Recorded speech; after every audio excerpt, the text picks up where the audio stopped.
When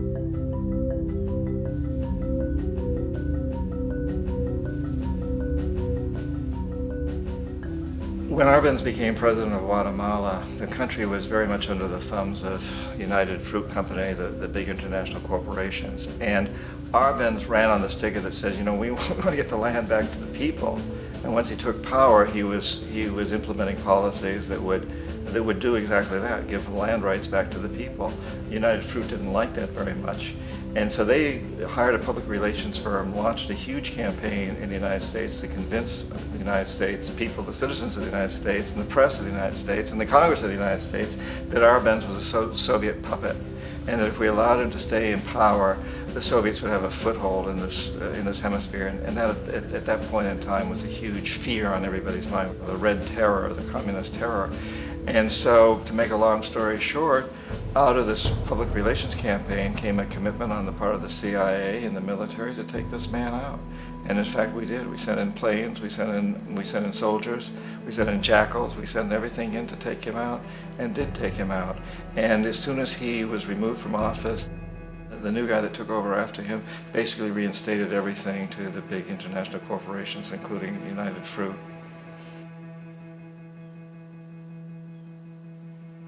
Ecuador for many, many years had been ruled by pro-US dictators, often relatively brutal. Then it was decided that they were going to have a truly democratic election. Jaime Roldos ran for office, and his main goal, he said, as president would be to make sure that Ecuador's resources were used to help the people. And he won, overwhelming, by more votes than anybody had ever won anything in Ecuador.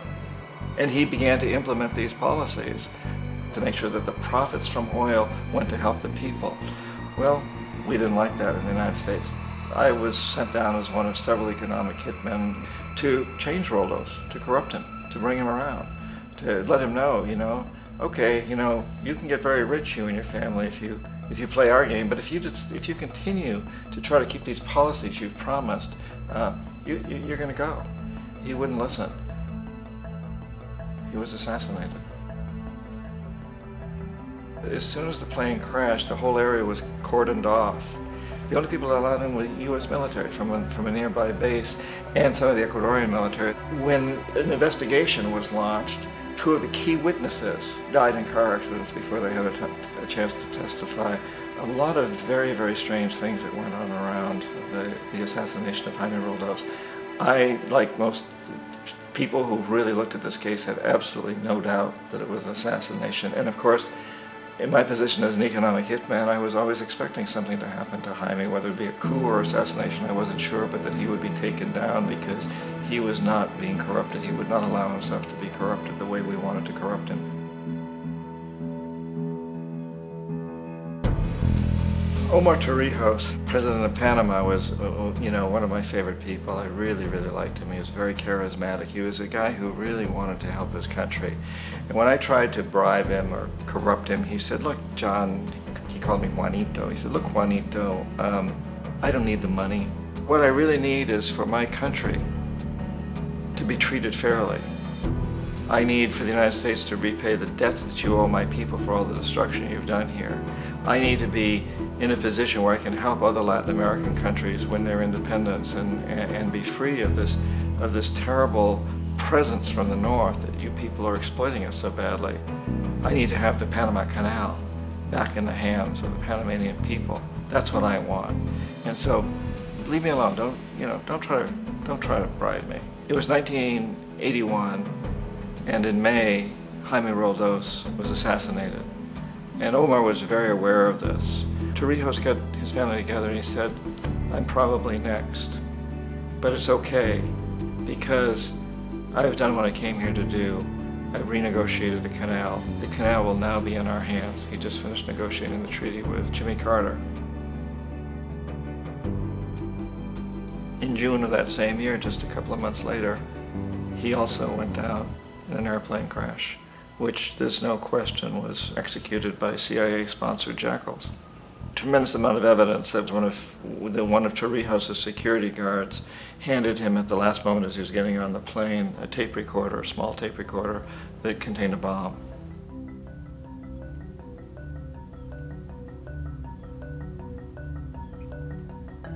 It is interesting to me how this system has continued pretty much the same way for years and years and years, except the economic hitmen have got better and better and better.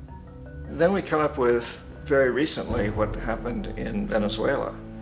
In 1998, Hugo Chavez gets elected president, following a long line of presidents who had been very corrupt and basically destroyed the economy of the country. And Chavez was elected amidst all that. Chavez stood up to the United States, and he's done it primarily demanding that Venezuelan oil be used to help the Venezuelan people. Well, we didn't like that in the United States.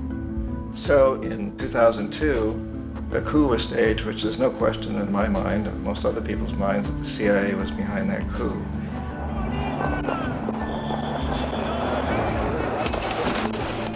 The way that that coup was fomented was very reflective of what Kermit Roosevelt had done in Iran, of paying people to go out into the streets to riot, to protest, to say this Chavez is very unpopular.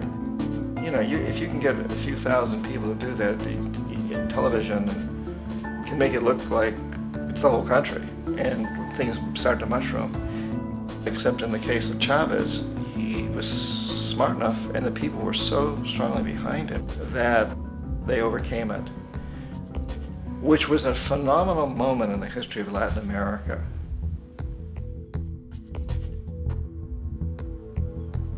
Iraq actually is a perfect example of the way the whole system works. So we economic hitmen are the first line of defense. We go in and we try to corrupt governments and get them to accept these huge loans, which we then use as leverage to basically own them.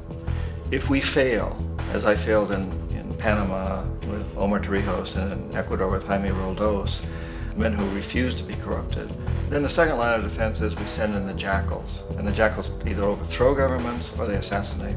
And once that happens and a new government comes in, and boy, it's going to toe the line because the new president knows what will happen if he doesn't. In the case of Iraq, both of those things failed. Economic hitmen were not able to get through to Saddam Hussein. We tried very hard. We tried to get him to accept a deal very similar to what the House of Saud had accepted in Saudi Arabia, but he wouldn't accept it. And so the jackals went in to take him out. They couldn't do it. His security was very good. After all, he had one time worked for the CIA. He'd been hired to assassinate a former president of Iraq and failed, but he knew the system. So in '91, we send in the troops and we take out the Iraqi military. So we assume at that point that Saddam Hussein is going to come around. We could have taken him out, of course, at that time, but we didn't want to. He's the kind of strong man we like. He controls his people. We thought he could control the Kurds and keep the Iranians in their border and keep pumping oil for us. And then once we took out his military, now he's going to come around. So the economic hitmen go back in the 90s without success. If they'd had success, he'd still be running the country. We'd be selling him all the fighter jets he wants and everything else he wants. But they couldn't, they didn't have success.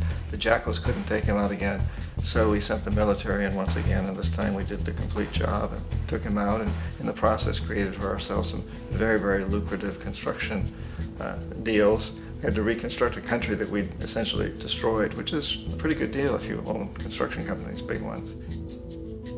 So, you know, Iraq shows the three stages. The economic hitmen failed there, the jackals failed there, and as a final measure, the military goes in.